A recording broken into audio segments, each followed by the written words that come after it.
आर्ट्समा आज हामी निकै हर्षित छौँ किनभने हामीले भारतका प्रख्यात फोटोग्राफी जगतमा अन्तर्राष्ट्रिय ख्याति प्राप्त गर्नुभएको, यसको साथसाथै पर्यावरण विधामा समेत अन्तर्राष्ट्रिय ख्याति प्राप्त गर्नुभएको प्रोफेसर प्राध्यापक हर्ष चड्डालाई चाहिँ हाम्रो स्टुडियोमा निमन्त्रणा गरेको छौँ र यस प्रत्यक्ष निमन्त्रणामा चाहिँ सर्वप्रथम हामी प्राध्यापक हर्ष चड्डालाई आमन्त्रण गर्दछौँ.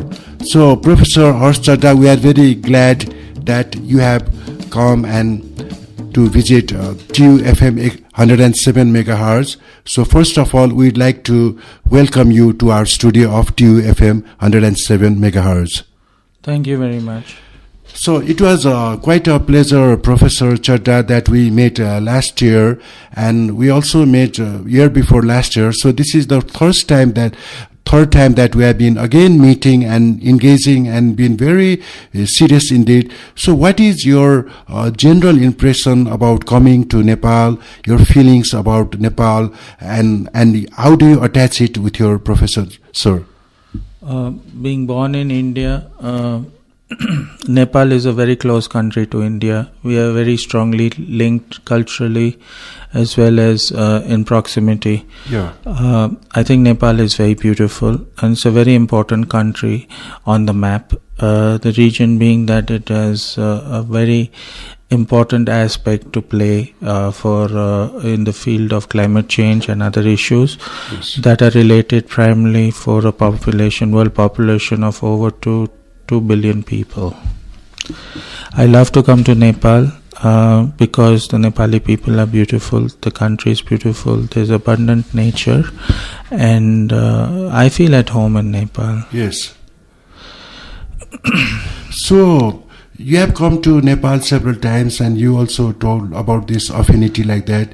You have had quite a lot of experiences, especially you had your education, I gather, from Harvard University, one of the most renowned universities in the world, and other types of exposure in, I think, maybe Stanford, like that. So, what type of education did you get, and did that education help you in your life, in your way of behavior like that? How has it come to be an asset to you, Professor Chadha?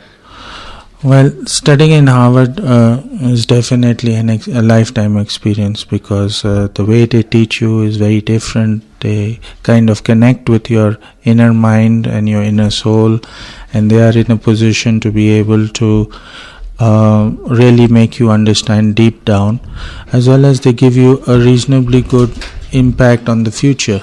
And in that respect, they try and connect the present to the future as well. Well, having studied in those universities, I decided that I would love to reach out and help other students as well in different parts of the world. Yes, sir. I started in Eastern Europe. Eastern Europe was in 1991 opened up to the Western world, and in 1993 I started teaching in Moscow, and then I started teaching at the Taras Shevchenko University at the Institute of Journalism, and I've been teaching there since then every year at the Faculty of Journalism. I then progressed from there to Central Asia, and I started teaching at the American University in Kyrgyzstan, in Bishkek. The country's name is Kyrgyzstan, Bishkek in Kyrgyzstan. I've been teaching there almost 5 years now.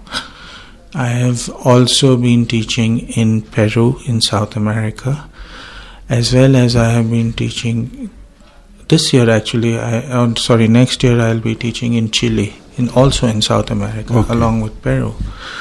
The other area that I primarily would love to teach is in Egypt. I teach at the Cairo University and at the Alexandria University, as well as at the Alexandria Library. And of course, I've always been associated with the Tribhuvan University in Kathmandu in Nepal. Yes. So these are the 5 areas that I basically spend about a month in each area to try and educate people in the field of journalism, in the field of photojournalism, and try and interact with them to try and make them realize that the world is a very beautiful place, and that we have to take care of it, if not only for ourselves but also for the future generations. Okay, Professor Chadha, you have accumulated quite a lot of experiences, especially from the Western side perspective as well as the Eastern perspective, talking about Asian perspective as well as Eastern Europe like that. I just wonder, I also had my education in the former Soviet Union. So you're talking about this 1991. So that was a very crisis period during that period. So what type of changes did you see in terms of the transformation during that period towards democratization of the whole society? And it was a bloodless type of democracy in the whole of Europe. What type of experiences did you garner, and what has that experiences given to the world? Well, any significant or major change in a country, it takes time to settle down. It doesn't happen overnight, and things don't become okay in just a matter of a short period. It's a process, and this process takes a number of years. For a country, 1 year or 2 years is like 10 minutes in an hour. It's nothing really significant in terms of time. The real impact of a country comes in 30 years, 40 years, 50 years. Okay. And to make cultural changes in a country could take over 100, 150 years. It goes through generations. We are taught to think in a certain way because someone taught us our language. We express emotions in a certain way because our language dictates how we express our emotions. There could be emotions of happiness, there could be emotions of anger. Whatever they are dictated by our language. So the predominant thing is our language. This is the first important thing that society needs to understand, that it is this language which is the closest to the heart and the soul. It is through the medium of language that we can educate ourselves. It is through the medium of language we communicate with each other. And language is one of the most important aspects, along with religion. But language is an expression of thought, and it makes us think in a certain way. So I found that in Eastern Europe in 1991, that language was never an issue because language was the same through 10 different time zones. Yes. And the religion didn't exist, and if it did, it was very nascent. And basically, the uniformity on matters of religion, on matters of language were the two strong points that helped Soviet Union establish and keep it together through 10 different time zones. I also believe that language being an issue which has been disappearing in terms of its dialects, not only in India but also in Nepal in certain areas, is something that is considerably an asset for Nepal, and it should be preserved in the right way. Even though Nepal is going through a phase, and in this phase the influence of Western society, Western culture plays its own role through communication, but the medium of language should be one that should always be preserved and be kept close to your heart and soul. This is a very important issue, Professor Chadha, that you have raised about the language. There is in Nepal, if you see the great transformation, but there is also a lot of conflict in terms of preserving one's identity, the culture, the language, and English language and other types of language has come out there as if in an imposition in Nepal and Asia and India also like that. Now, how do you think, how should these types of countries try to reconcile with their culture, preserve their culture, take the culture from others, so that they can answer to the 21st century like that? Yeah, the transformation of language has now not gone from the writing stage or the speaking stage, but it has gone more into the uniformity of the digital age. The digital age has made language a very uniform mathematical equation between any culture, cross culture. So through digital medium, may it be social networking or other things like Facebook and all this, it has created a uniformity. Whether you're speaking to a student in China or you're speaking to a student anywhere, you're able to communicate far faster and easier because the uniformity has come across many languages through the digital medium. But I still think that the spoken word is very important, and it is also important that the written word is far more superior than the digital word. I think writing is an art. It's not only an expression of thought, but it is the way you write that can please you and make you understand what you actually mean about it. Writing only uses one color. It doesn't use a blend of different colors. It doesn't paint a picture. It carries a meaning. But the way it is written is very important. Digital communication has only one style. It has only one medium. It has only one font that billions and billions of people are using now around the world. Therefore, the beauty of the language in its written form is more or less disappearing. Yes, now you are talking about this language and the institution of these written words. Do you think in the Eastern philosophy and in the Eastern context, for many years this written form, do you think it was given that much emphasis as given by the Western people? And how should the Eastern people and other countries, developing world, come about to preserve their, especially the language, the culture like that in documentation and research works? Now, how do you see the future of it now? Well, digital content has been really very helpful in many ways, in many aspects. It's far cheaper. It's easier to communicate around the world. It's easier to archive. But digital content also has its problems. For example, too much information is available now, and there is no personal interaction left. Earlier, if you needed something, you would ask your grandparents or you would ask your parents. Now, if you need something, you have Google as your parents and grandparents. You just go to Google and type a single word and you get all your answers. But that's not how it is, because the way your parents and grandparents explain you something, culturally it carries far more meaning than what Google is just expressing over a medium across a billion people.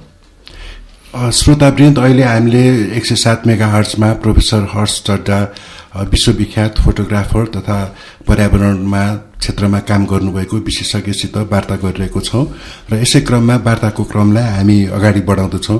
Now, Professor Chadha, you are a world-renowned photographic person. Thank you. Your photography is, the books that you have brought about is stupendous, really.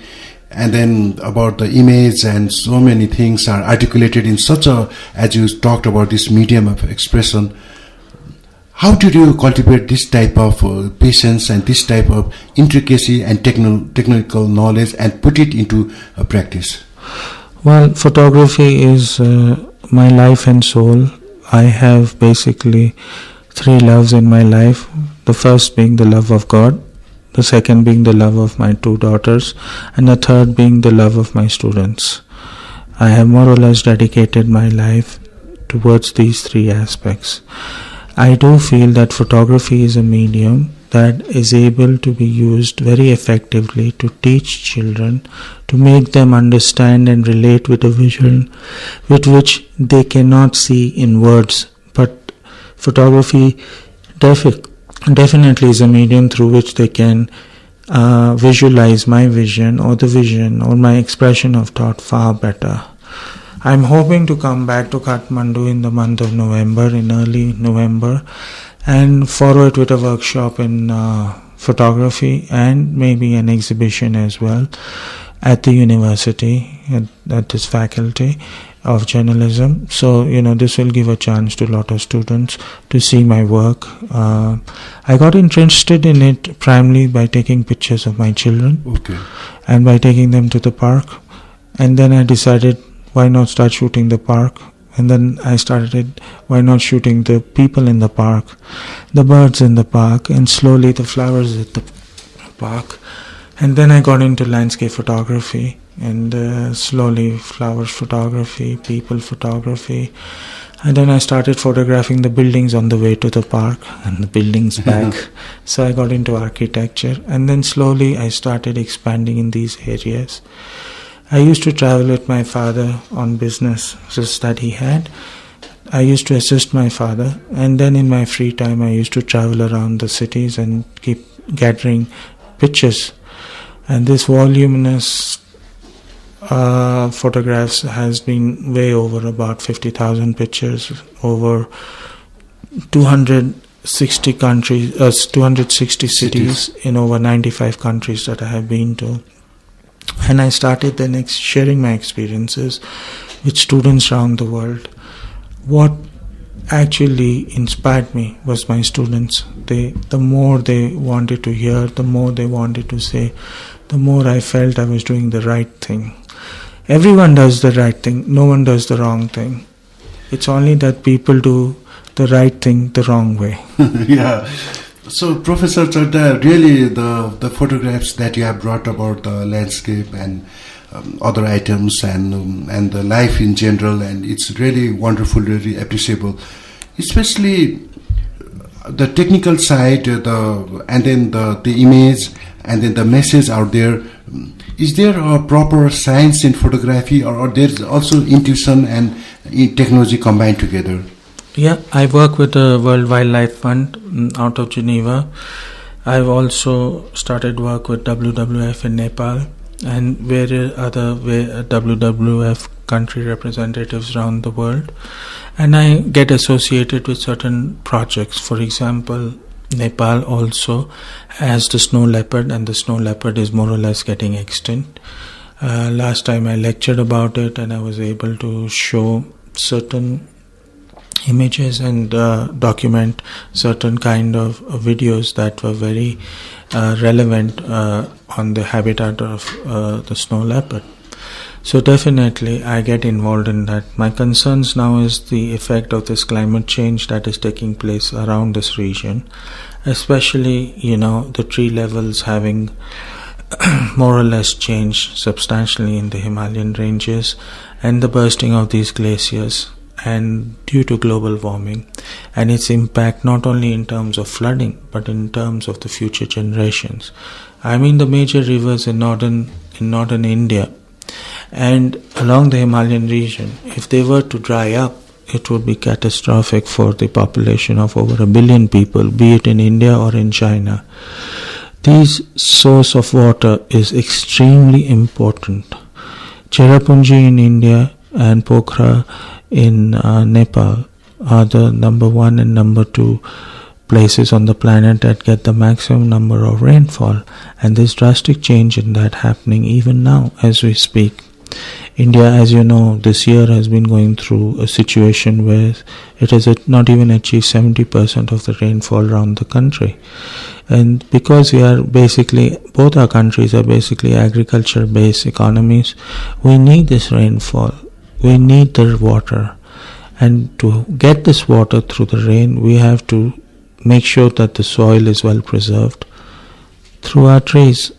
It's very important that the topsoil is taken care of, more so than the bottom soil, which is looking for minerals and reserves of oil or reserves of gold and other aspects. The topsoil is extremely important because it's the livelihood of our vegetation, it's the livelihood of our animals, of our birds, as well as of the insects, which are equally important.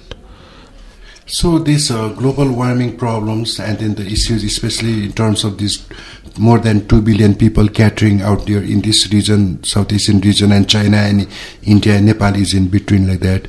So you have brought this issue about this water and inundation and drought and these things. So do you think now is the right time to take a more strategic viewpoint to work out to this policy and then plan and then to carry out forward, to come in a collaborative state between the governments like that, and like the messengers like you as a photographer, you could come out there, and as a scientist also come.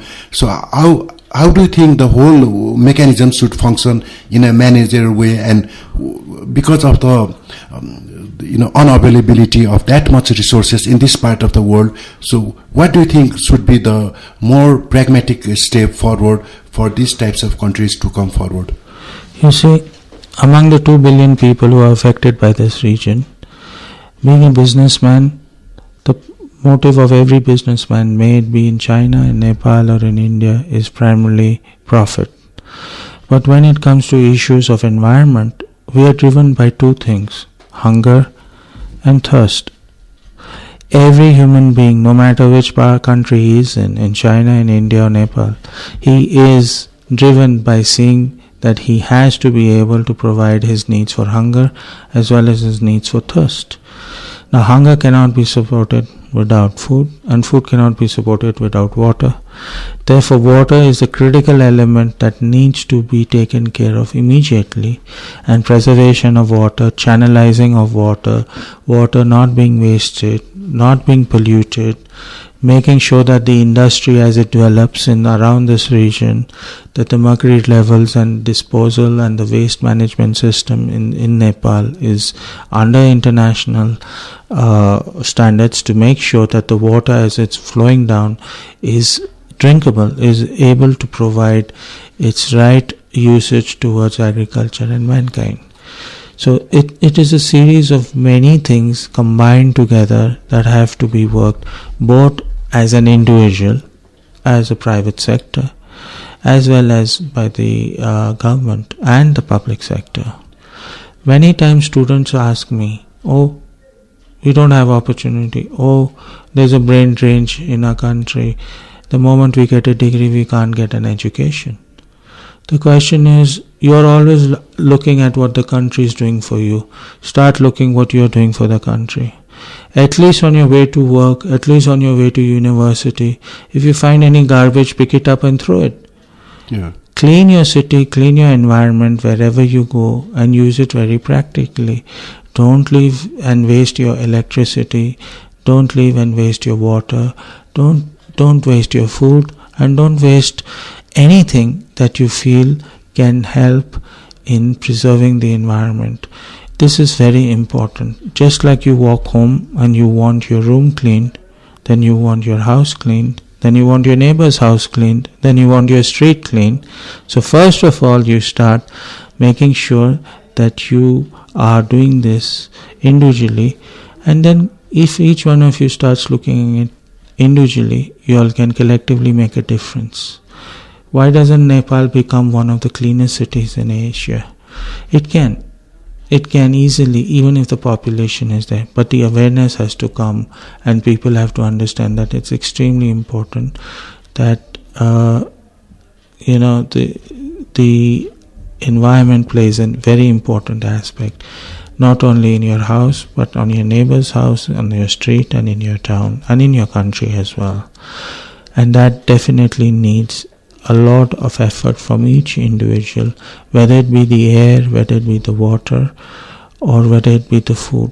There are three things that affect a human being at all stages of his life. When you're a child, or when you are an adult, or when you grow old.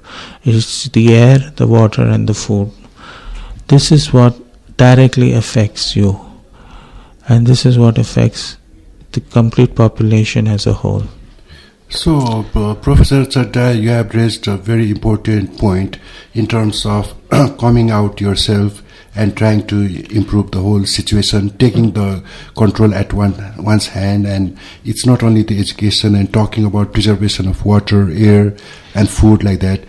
There is so much inflation in this world, especially hunger has taken place very hugely in this part of the world, and 10%, 11% rise in food prices like that, and then environmental problems of not unavailability of water, and of course preservation that you talked about. So do you think there is, our philosophy of frugality has been broken down, like what Buddha taught and what Hinduism taught before, or now we have to develop more, we cannot go according to what the Westerners did, and we have to devise our own type of system mechanism to solve these types of issues from the people's part as well as government and non-governmental part and education's part. How do you find for the next, let's say about 10 years like that? I think both Hinduism and Buddhism have brought around respect of human beings towards animals and respect of human beings towards nature. They realize that nature is very important for the soul, and it is one place where the soul gets its relief and understanding from.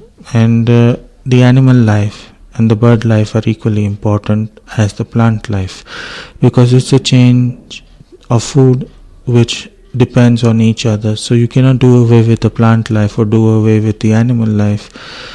For the human being, each life is very important, whether it's the bird life or the animal life or the plant life. They all carry a very, very important role through this food chain. But I think that our basic religion and our culture does teach us to respect this. And as long as we maintain that, along with our influence of Western teaching and Western doctrine, we will definitely succeed in this. But definitely we do understand. We do have in a 24-hour cycle a lot of things that we do, whether it being praying to the sun, whether it being, giving water to the tulsi or certain other things that are in our culture that are directly or indirectly helping to achieve this. श्रोतावृन्द, अहिले हामीले प्राध्यापक हर्ष चड्डासित विश्वव्यापी रूपमा photography, यसको साथसाथै वातावरणको प्रभावहरू र विविध विषयहरूमा हामीले छलफल गरिरहेको छौँ TUFM 107 मेगाहर्ट्जमा. So Professor Chadha, talking about the educational system and improvement of education system, you have had this exposure of Western type of knowledge also, apart from the Eastern type of knowledge. You studied one of the best universities in the world like Harvard and Stanford, like that. So for countries like developing countries like Nepal, Kyrgyzstan or India and other countries that you have visited, worked a lot in Latin American also, third world countries like that. So how do you see the importance of education, and what should education strive to maintain like that, and what is the essence, motive, morality of this education system for the world? See, education for a lot of people just means initially a form of communication. But soon as we grow up from boyhood to manhood, we feel that education should be such for which we are paying in the short term, but in the long term which should pay us back. When we look at the payment, that's the payback of education, we normally look at it as a salary check, as a check that supports our needs and our family's needs. But education is not only about getting you to take care of yourself and your family. It's way, way beyond. It's able to understand not only yourself but your family members, and to be able to understand basically other human beings around you who influence you in the right or in the wrong way. The purpose of education, other than providing you a job which uses your time productively and creates a salary to create security for yourself and your family, is to be able to develop your mind, to be able to see the future with confidence, to be able to see how and where and what are those minefields that are going to come along your way, along your path, and how you should avoid them. It helps you to develop your mind. It helps you to be able to deal with logic. It develops your logic better. There are three ways that the human being thinks. One is through his soul, which is spiritually. One is through his brain, which is intellectually, and one is through his heart, which is emotionally. But all these three things come together in the human mind, which is an abstract thing, it's not an organ. And that is where we learn to develop this information and then take the correct and timely action that we need to. Education is able to sharpen those instincts in you and be able to use your mind more effectively to understand the thought process, be it spiritual, be it emotional, or be it intellectual, and not only to look at what will be the action, but most of the people today use education to understand effect. Very few people use education to understand cause. But it is the cause that creates the effect. Education helps you to understand the cause, not only the effect. Most of the people get into the effect zone and then start looking at the cause. But education makes you look at the cause before you get into the effect zone. Okay. So this point about this cause and effect, as well as education that you talked about, the soul, the brain, and the heart, the combination of all these three factors. So how do you reconcile with the interest, especially this open university, open type of learning is coming all over the world. And in India also you have that. We are also enacting one legislation to have this thing, especially education trying to empower and education giving in the knowledge and maintaining the soul, brain and heart, as well as jobs also.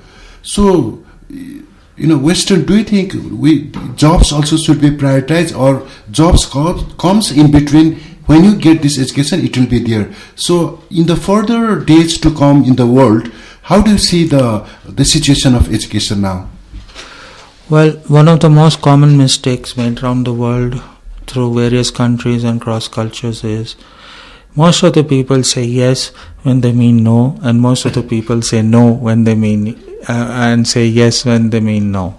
So learn to say yes when you mean yes, and learn to say no when you mean no, because the greatest problem facing the world now, especially through the financial crisis, is that the most intelligent people in the world are doubting their abilities, and the most foolish people in the world are feeling are very confident about their decisions. Okay. Now, to be able to make the foolish people think intelligently and give power to the intelligent people not to doubt their actions is the principal role of education and historical data, statistics, of being able to make people understand that if you do this, this is what will happen. But the problem now is that a lot of intellect content around the world is doubting its ability, because things have changed so fast in the last 15-20 years, because what was applicable in the last 15-20 years is still needs significant amount of change before it can be adapted to this current situation. But I believe in the future human beings will be very powerful, because human beings are very adaptable. They can adapt to any scenario, and this is a process. We are going through a world depression, not only a financial depression. There's a depression because we've already crossed on an environmental basis the tipping balance, where the natural resources on this planet cannot provide enough for the 7 billion people who exist on this planet. So we have to make sure that the natural resources exceed our population of the planet. And fortunately or unfortunately, billions of dollars are spent around the world on wars, on many other things. But compared to medical research, compared to education, and compared to preservation of environment and nature, the world organizations don't see that as a priority. They look at the world as a business, and they are driven by profit. They're driven by results. They're driven by stock markets. They're driven by share prices. But at the same time, in this materialistic world, it cannot exist without the support of the environment. There can be no industry that can work without raw material, and raw material doesn't come with only money, but it comes from the environment. Yes, sir. Now, you talked about this scenario like that and business type of things, especially for the third world countries. Should the third world countries emulate the system that the Western countries did, or they should emulate the best types of technology and knowledge and then bring their own indigenous type of thoughts, behaviors into their system in the whole, be it education or environmental or other poverty elevation like that? What should be the motive for the rising economies and third world countries like that, sir? In the third world country, things have become very different. Things have changed politically, but more importantly than politically, one of the most important aspects is that a home, the rights of a man and the rights of a woman are getting more or less the similar. And with these rights, the justification demanded by the woman population is far greater now. The recent uprising that took place in Egypt was driven more by the women than the men. It was an average woman in the house who was thinking about her family very differently than the man thinking about his family. Today, many more women are working than the men, and due respect and empowerment should be given to the women to be able to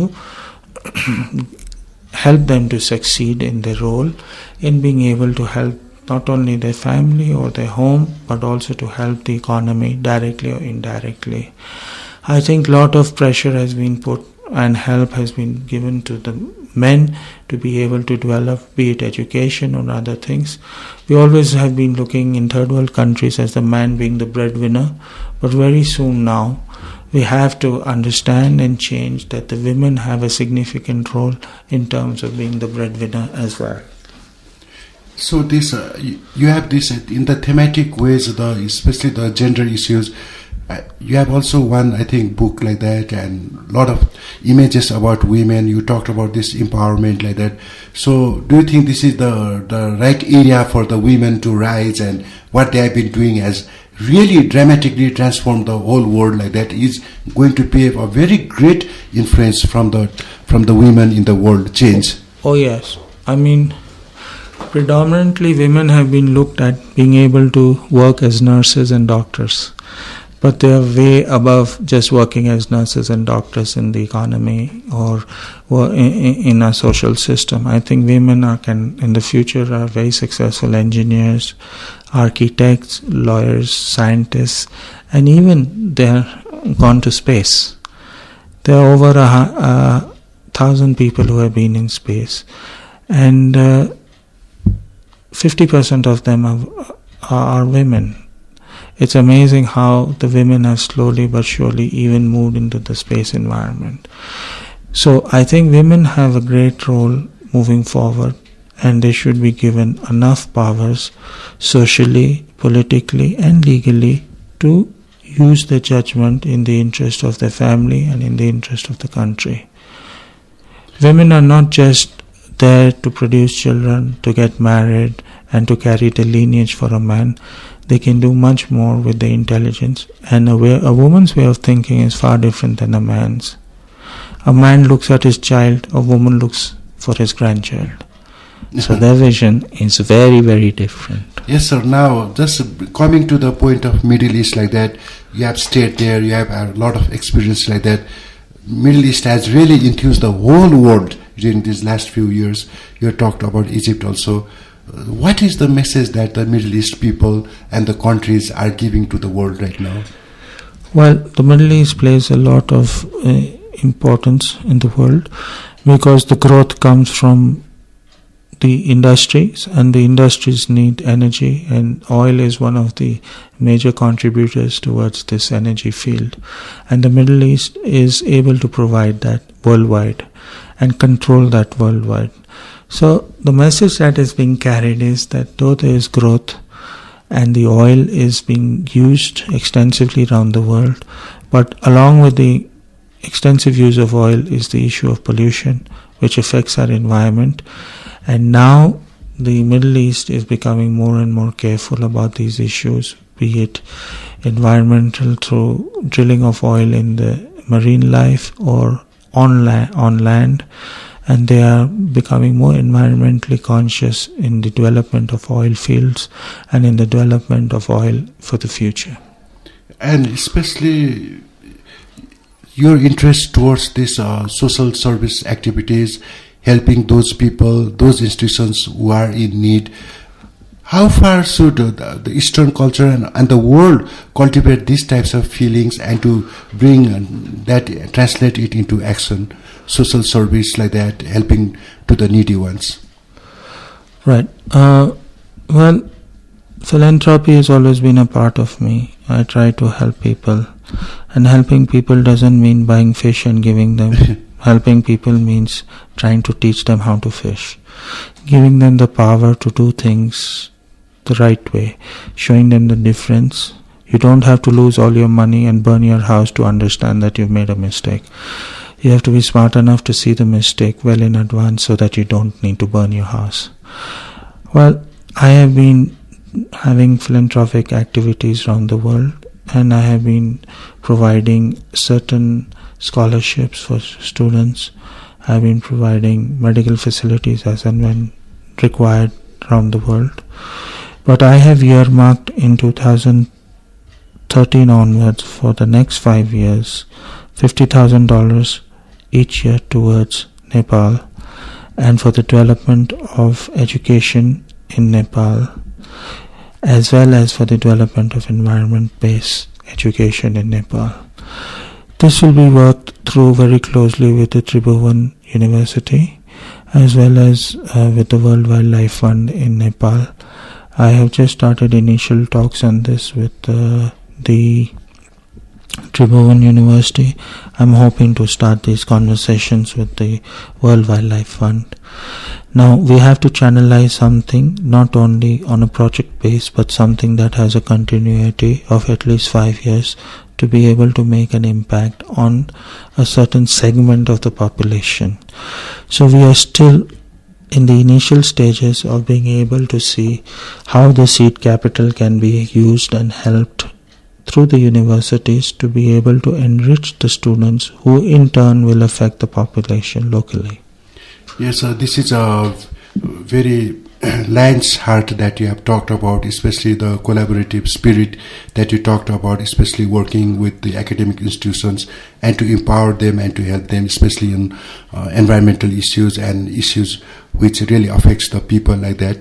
So apart from this, sir, like this entrepreneurship quality that you have developed, especially for the third world countries, what is the essence of developing this entrepreneurship quality, and how should these types of people, especially of course educated people and others also, so that the country can be lifted like that, developing this entrepreneurship skills, talent like that?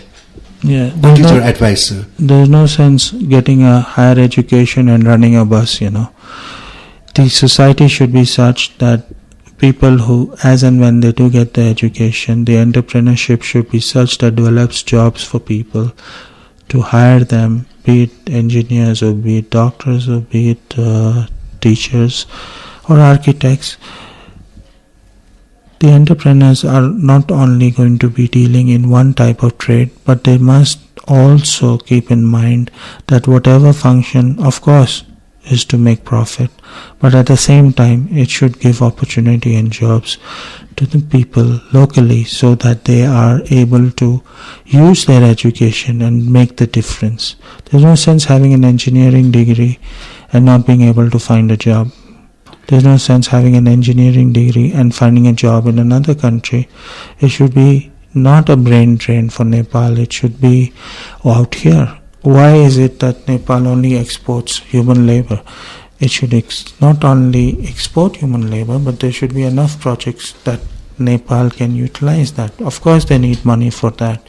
But at the same time, if entrepreneurship is only with the principal idea of bringing money to your home, then it's also got a significant role socially in which it should involve the ability to give jobs to millions of people in your country who in turn will help the government as well as your home. Yes, sir, this is a very large advice that you have given right now. So talking about the special relationships that Nepal enjoys with India, surrounded with India in 3 places, as well as the cultural, socio-economic ties and economic ties and social issues also, and working together and culture also. So how should the Nepal-India relations come together, and so that we can build a very better spirit and help to go together and build that character and show to the world our unique harmonization like that? Well, business interests on both sides of the border between India and Nepal have been existing very frequently, and they have been helping businessmen on both sides. But the area that really needs a lot of help also is in the field of the environment. I think the animals, for example, the elephants, the corridors that exist between India and Nepal are slowly being removed and are enroached by the urbanization of the area. The elephants have no area to move around between national parks now because there are cities and small towns coming up in the region. Wildlife seems to be paralyzed in that sense. They're confined to a very limited space, and soon they are encroaching into the cities. And this is one of the areas that happens not only in India but also in Nepal. So I think India and Nepal have to understand the environmental issues, not only in issues related like sharing water, but also giving the common area for animals to survive on either side of the border. We do have migration of birds. That takes place very easily, but most of the land animals are not able to move across that frequently through national parks and other areas, because modern towns are coming up on either sides, roads are being built that are crossing their areas, and they are not able to understand and get adapted to the urbanization of the landscape in the area. And this poses a big problem for the migration of lot of the animals that exist between India and Nepal. So, Professor Chadha, you have emphasized a lot, especially about environmental preservation and environmental conservation, and what Gandhi taught, like that, is simplicity in life, and Samyak Jivan, what Buddha taught, and the Hindu philosophy also, living only according to wants, like that. Such a huge population like that, to catering to these many people, especially the environmental, even thinking about, you emphasize a lot about this habitat towards the, not only people, also animals and birds, and, preservation of water like that. So could you please just, in a glimpse, give the essence of environmental preservation that will benefit the whole world for the, let us say this century like that, the essence, the motive, and how we have to go now? As I said earlier, that water, food and air are three important components for a human being. They were important for my grandfather, they're important for my parents, and they're important for myself. And moving in the future, they are also important for the future generations as well. So I think emphasis must be given worldwide on the quality of air, water and food. This is extremely important because we need to have a healthy population, not a sick population. We need to have a population that has a good body. There's no sense having a sharp mind in a body that's not good. The effect of a sharp mind only comes when you have a good body as well. The mind needs a good body, and the soul needs a good body as well. So we must respect our body. This is something given to us by God, in which our soul lives, in which our mind lives, and we should be able to preserve it and take care of it to the best. So, Professor Chadha, we are also ending towards our questions like that. You have visited, as you said, more than 92 countries like that, and 92 countries, it's a huge lot, and you've seen the whole world, and more than 220 cities, more than that also photographed and seen and experienced everything like that. So how do you see this humankind, human behavior, humanity as a whole, the world as a whole? What is your experience about this thing, world as well as democratization and environment, and connecting it with each other, the earth, preservation of earth? Well, one of the most significant changes in the last 100 years worldwide is the freedom of thought. I think people are able to think more freely than they ever did. They also are beginning to realize their rights. They're beginning to question their rights, and they're beginning to take action for their rights. So people are now getting more educated in their field and trying to understand why and what and how things impact them. So I think as long as the freedom of thought is there and people can express what they want, the beauty of mankind will always be there. Man and its mankind is one of the most beautiful things on this planet. And before the beauty disappears, we should understand from nature and environment that man cannot live and exist without nature and environment. And similarly, environment and nature cannot exist without man. We have to truly find a balance between ourselves and the nature and environment, and make a world which is beautiful for us to live in, and make a world which is even more beautiful for our children and grandchildren to live in. Yes, sir. You talked about this sustainability and connectivity, and especially this thing about this thought and freedom of thought, freedom of expression like that, which is the essence of all this development in the world. So what is your impression about especially individual freedom, democratization, human rights, and then connecting it to the nature, through nature, that these things will come like that for the world now?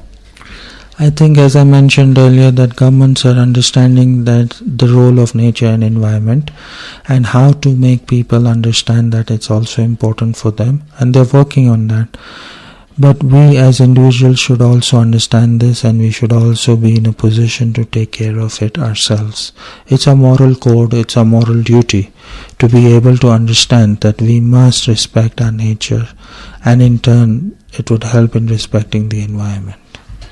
So, Professor Hersh Chadha, do you have other messages to convey to our listeners out there who are listening all over Kathmandu Valley right now and transmitted like that, live like that, your thoughts in the end?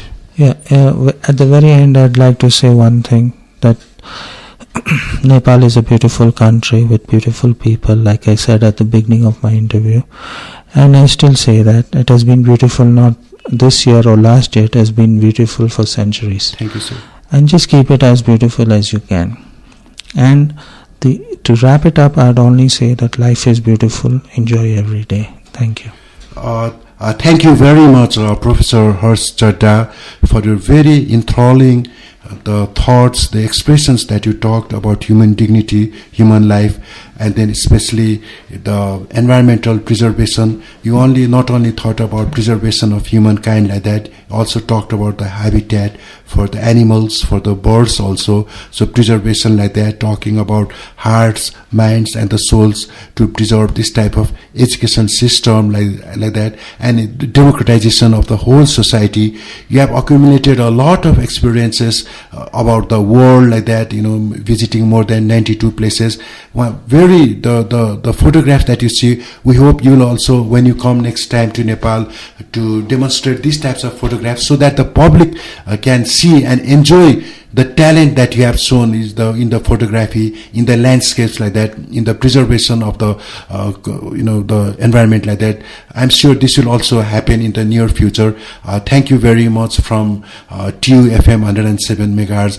We are very enthralled by your thoughts on environmental issues, human dignity, on education system, women empowerment that you talked about, how women are coming forward. You brought that example about these Middle East countries. So it was a very philanthropic words that you really want to do to improve the education system, research in Nepal, and helping to the needy ones. Thank you very much for coming to this TU FM studio. It was a very, very enthralling lecture and your thoughts that you gave to us.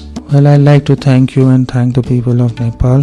The only thing I'd like to say before I leave is that before you want to get something, learn to give something. Thank you, sir. Thank you very much.